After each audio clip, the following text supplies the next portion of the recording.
Добрый день, меня зовут Илья Иноземцев, и я люблю футбол и музыку.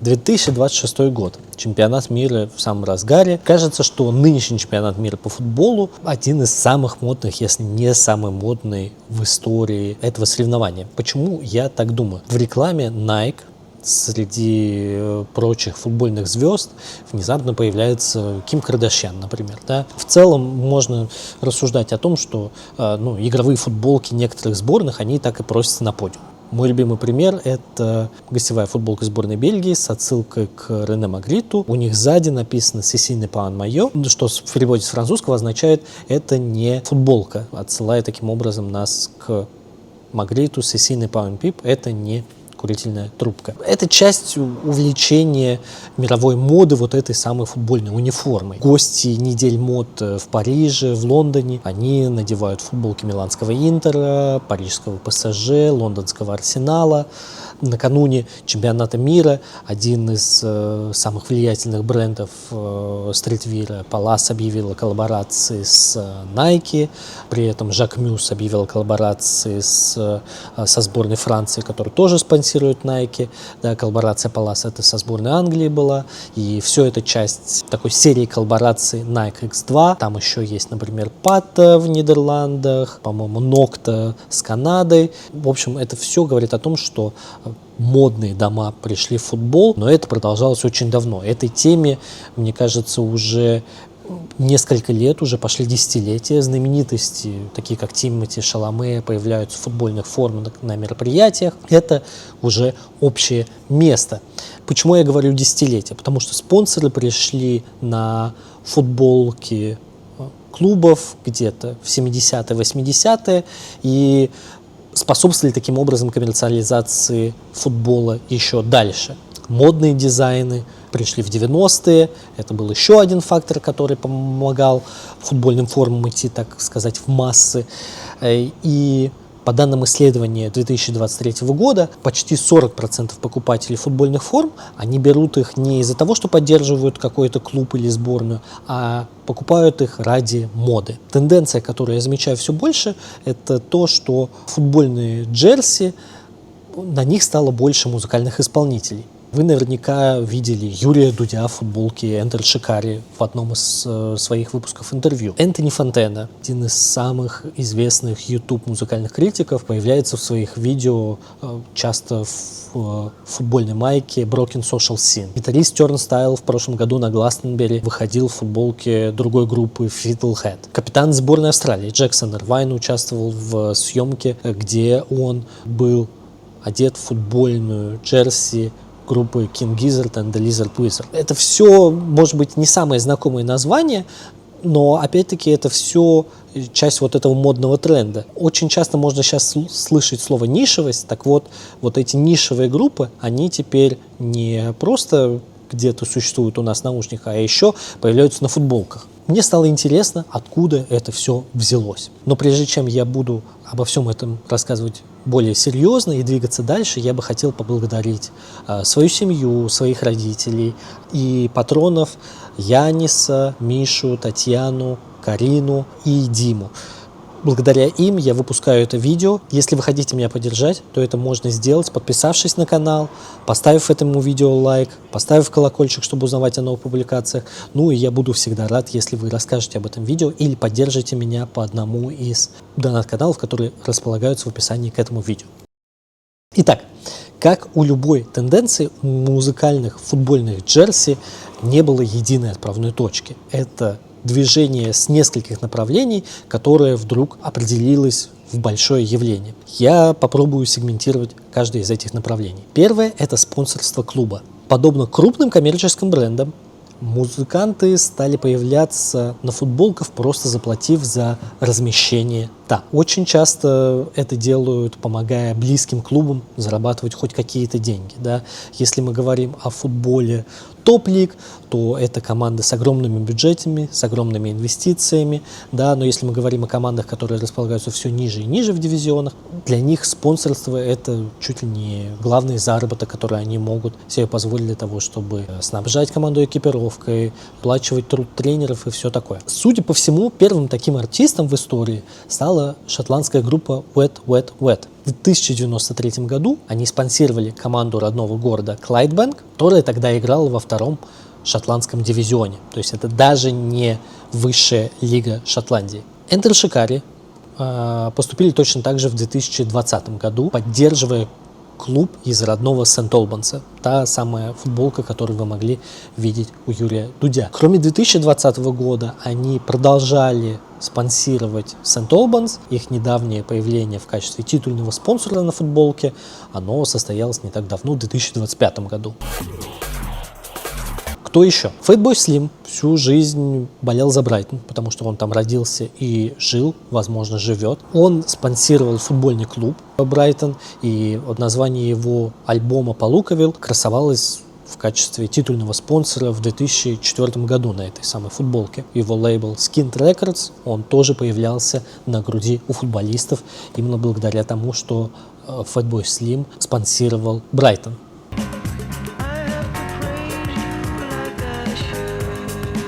Эд Ширан, миноритарный владелец Ipswich Town, клуб, который недавно играл в высшей английской лиге, в премьер-лиге. Во время своего выступления в премьер-лиге на футболках Ипсвича была реклама мирового тура Эда Ширана. Да, он любит вот эти все знаки сложения, умножения. Я даже не знаю, как правильно назывался его тур. Он продолжает оставаться миноритарным владельцем и периодически появляется на футболках клуба Ipswich.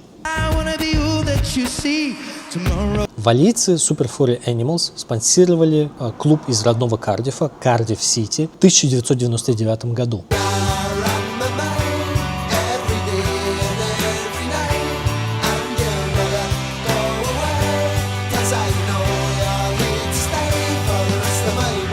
Их соотечественники, пародийная рэп-группа Goldie Looking Chain, также помогала клубу из родного Ньюпорта, Ньюпорт Каунти. Они помогали ему, и на одну из кубковых игр футболисты вышли в такой дурашливой форме с изображением той самой Goldie Looking Chain, то есть позолоченной цепочки на футболках.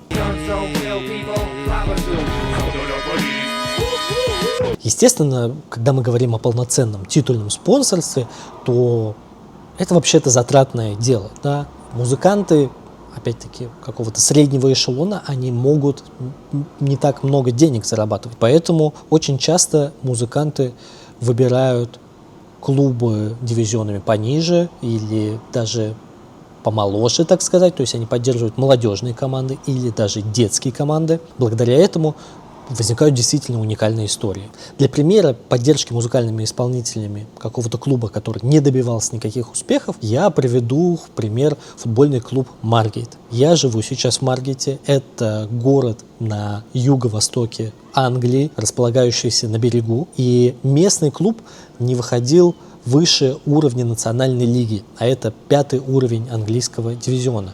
То есть это буквально иллюстрация мема. Есть выше, есть богатые команды. И есть бедные команды. Потом 50 метров говна. А затем мы. При этом у Маргейта какая-то удивительная история с точки зрения титульных спонсоров, которые появляются на футболках команды. Их было целых 3 за историю клуба. Кем же они были?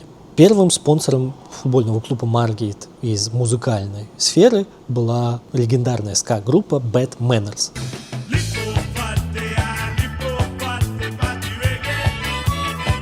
Их солист в какой-то момент переехал в Маргейт.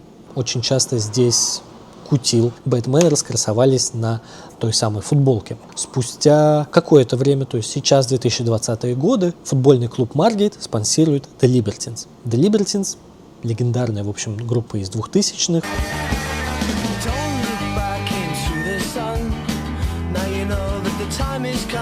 Пит Доерти, фронтмен, так же, как и Карл Барра, они жили в Маргейте, открыли здесь свою студию, открыли здесь собственный клуб. До сих пор его поддерживают, хотя уже разъехались, но продолжают спонсировать местную команду. Пит Доерти даже вышел на одну из товарищеских игр в качестве нападающего.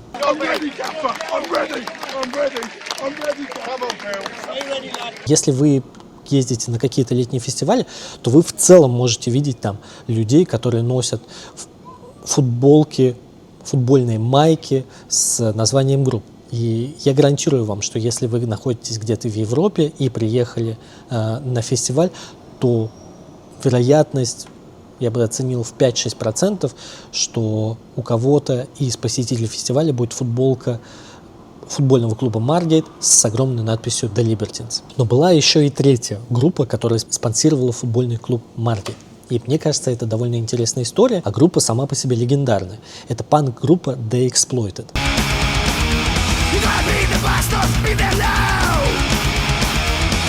В чем легендарность их спонсирования? Дело в том, что The Exploited на самом деле происходит родом из Эдинбурга, шотландского города. Участники группы болеют за местный клуб Hearts, да, про который я рассказывал даже в своем влоге из Эдинбурга. Цвета Hearts, они бордовые. Цвета футбольного клуба Маргейт, напротив, они синие, темно-синие, может быть, светло-синие, голубые, но никак не бордовые. Но поскольку The Exploited спонсировали футбольный клуб Маргейт, они попросили, чтобы футболки, которые они спонсируют, были бордового цвета. И это стало не очень характерным для футбольного клуба, пусть даже и из низших английских дивизионов, не самого популярного. Это интересно, что клуб, у которого исторически синяя форма, была бордовая форма, и никого это, в общем-то, не смущало. Так вот, стоимость титульного спонсорства снижается, если вы поддерживаете молодежные или даже детские команды. Таким образом, Motorhead, например, появились на футболках детской команды Greenbank, что находится где-то в Линкольншире.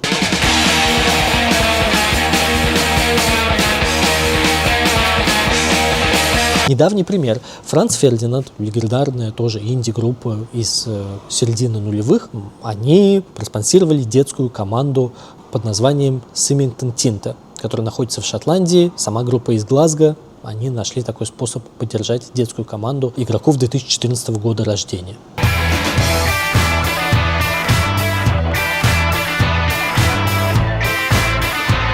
Впрочем, и за пределами Великобритании такие истории тоже случаются, там тоже бывают такие спонсорские пакеты.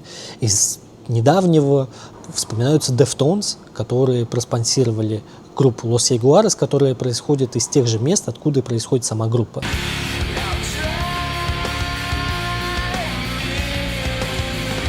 Если говорить о примерах спонсирования более серьезных команд за пределами Великобритании, то Фортуну Дюссельдорф в один момент спонсировала панк-группа Die Toten Hosen. И совсем несколько лет назад Фортуна из Дюссельдорфа играла как раз с логотипом этой группы. Череп, кости, звезды, вот что-то такое.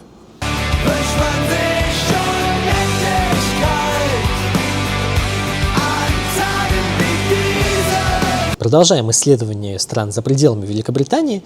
И вот дублинский Bohemian – это уникальная история с точки зрения связи музыки и футбольных маек. Потому что последние годы практически на регулярной ежегодной основе Bohemian выпускают в какой-то мере легендарные футболки, которые уж точно можно увидеть на любом летнем фестивале. Bohemian регулярно сотрудничает с благотворительными фондами, и в рамках поддержки этих благотворительных фондов они размещают логотипы знаковых для Дублина групп на футболках футбольного клуба, чтобы привлекать внимание к проблемам, которые решают благотворительные фонды, и таким образом привлекать еще больше пожертвований. И этот тип сотрудничества начался в 2021 году, когда Bohemian разместили логотип группы Fontaines DC, которая родом как раз из Дублина.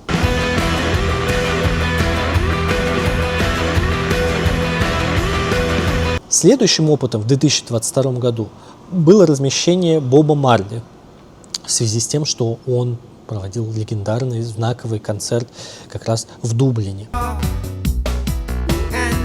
Следующая коллаборация, 2024 год, тоже местные легенды, Thin Lizzy.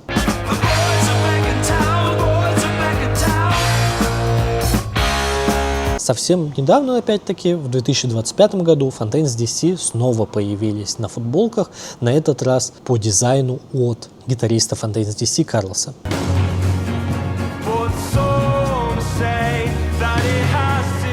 Еще в 2025 году на футболках Bohemian был размещен логотип группы Oasis, который на самом деле из Манчестера, и мы про них и про Манчестер поговорим чуть позже. А последняя, собственно, коллаборация Bohemian и благотворительных фондов с размещением логотипа группы была с рэп-группировкой NICAP в 2026 году.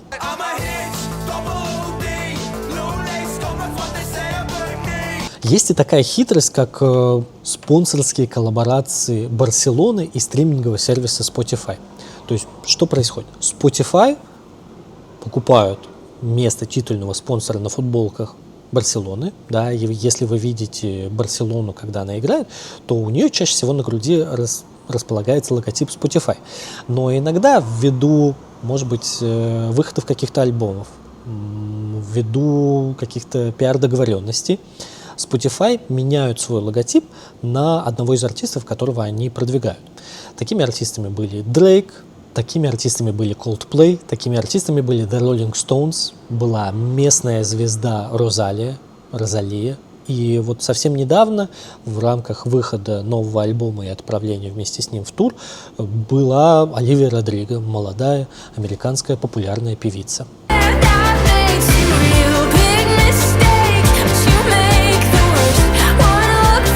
Но это уже ближе к такому второму сегменту, второй тенденции, которую я наблюдаю.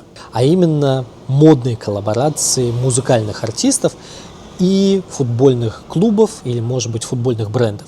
В чем главное различие?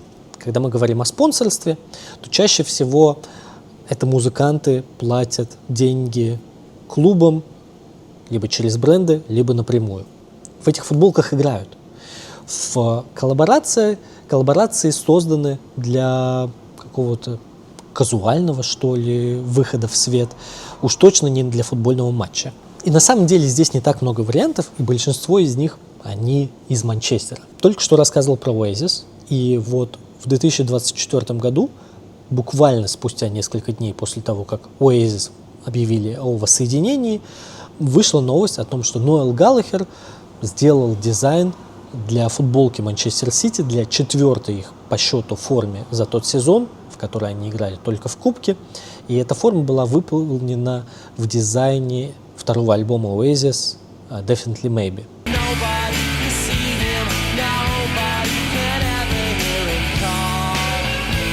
Можно сказать в ответ на это, может быть, это была некая какая-то совместная акция, да, но экипировщиком Манчестер Сити была Puma. Экипировщиком главного соперника Манчестер Сити в их городе Манчестере это Манчестер Юнайтед. И Манчестер Юнайтед в 2024 году вместе с Adidas объявили о коллаборации с другой знаковой группой из Манчестера The Stone Roses.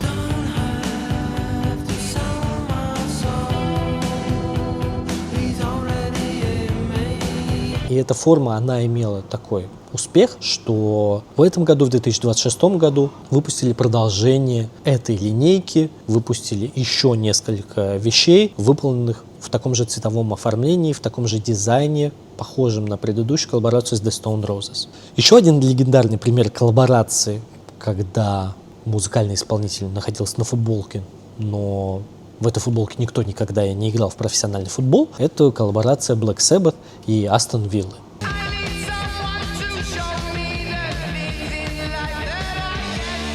Случалось даже, по-моему, не один раз. Одна при жизни Оззи Осборна, другая уже после его смерти, потому что Оззи Осборн, как и его товарищ по группе Black Sabbath, они все происходили из Бирмингема, откуда происходит и Астон Вилла, клуб, недавно завоевавший титул чемпионов Лиги Европы. Или вот те же Deftones, да, которых мы обсуждали чуть раньше, у них выходила коллаборация с мексиканским клубом Pumas, приуроченный как раз к их большому выступлению в Мехико-Сити. Это коллаборация, которая продавалась, по-моему, чуть ли не в аэропорту Мехико. Логотипом Deftones никто не играл на стадионе большом. Ну и есть третий вариант, это когда футбольную джерси, я их часто называю джерси просто потому, что, чтобы не плодить тавтологию, да, футбольная футболка, футбольная майка, можно, конечно, сказать, но джерси это просто название на английском, мне удобно на нем говорить. Так вот, вариант третье направление это когда футбольные джерси становятся частью мерчендайза музыкантов, частью их фирменной продукции, так сказать. Я буквально сегодня листал ленту социальных сетей и увидел, что одна из моих любимых групп Idols, они сделали футбольную джерси с названием своей группы. Я подумал, ну надо же, даже они стали делать такого рода вещи. Примеров тут на самом деле очень много. Да? Вот мы видим на мне футболку группы GIS, которая сделана при содействии такой студии Icarus Football.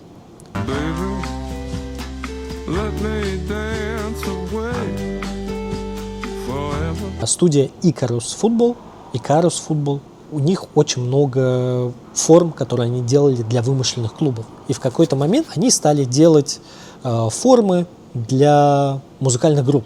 Что-то из этого стало вот мерчендайзом, как у GIS, что-то из этого стало такими капсульными коллекциями. Недавно они объявили о том, что они будут делать форму The White Stripes, которая будет выходить на лейбле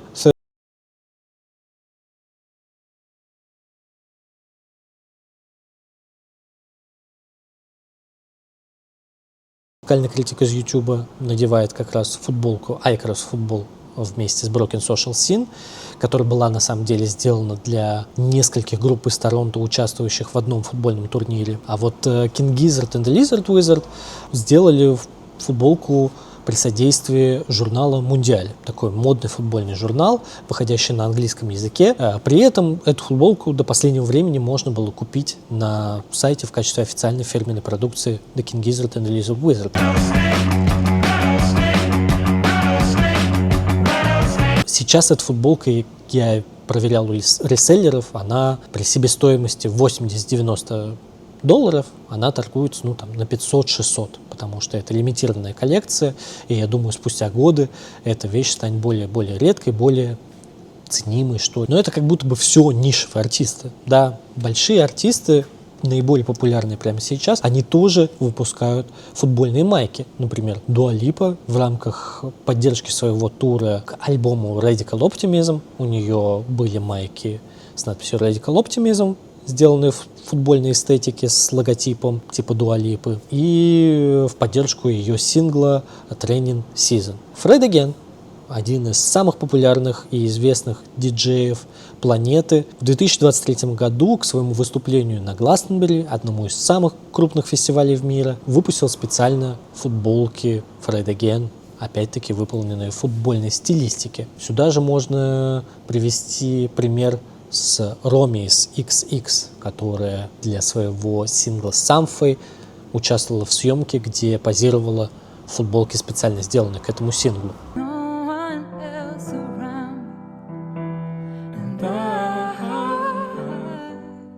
Футбольную майку можно найти также и у электронщика. Господи, у него сложно всегда это название, мне очень сложно выговорить, поэтому я читаю иногда с экрана. One Otrix Point Never. Вот у него тоже была футбольная форма. Пост-хардкор группа Fiddlehead, которую я упоминал в самом начале, да, они выпускают на регулярной основе в разных расцветках мерч своей группы, как футбольной формы.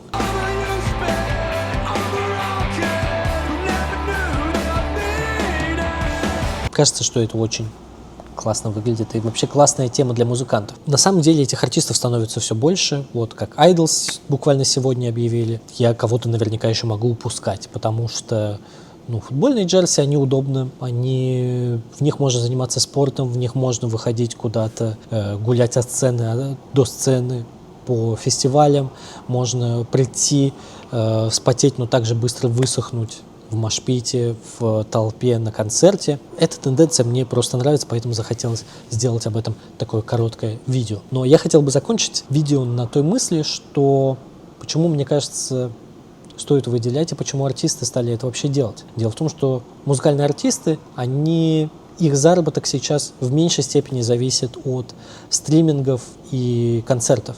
Если мы говорим об артистах, которые не находятся на каком-то мировом уровне, которые собирают стадионы. Я говорю о тех, кто собирает клубы, все такое. И единственный способ их поддержки — это как раз, не единственный способ их поддержки, но один из главных способов их поддержки — это покупка их фирменной продукции. Потому что маржинальность у этих продуктов, она выше для музыкантов, и все деньги, можно быть уверенными, которые были потрачены на мерчендайз, они пойдут напрямую музыкантам. Поэтому мне кажется, что если вы хотите поддержать какого-то своего любимого музыканта или артиста, то важно покупать его фирменную продукцию, если у вас есть такая возможность. И мне кажется, что футбольные майки – это как раз такая хорошая вещь, которую можно и в своем гардеробе заиметь на память об артисте, и артиста тоже поддержать. Вот. Спасибо, что посмотрели это видео. Поставьте лайк, поставьте колокольчик, подпишитесь на этот канал, расскажите, если вам понравилось это видео, расскажите о нем своим друзьям. И мне можно всегда задонатить по одной из ссылок, которые размещены ниже в описании. Всем спасибо, пока.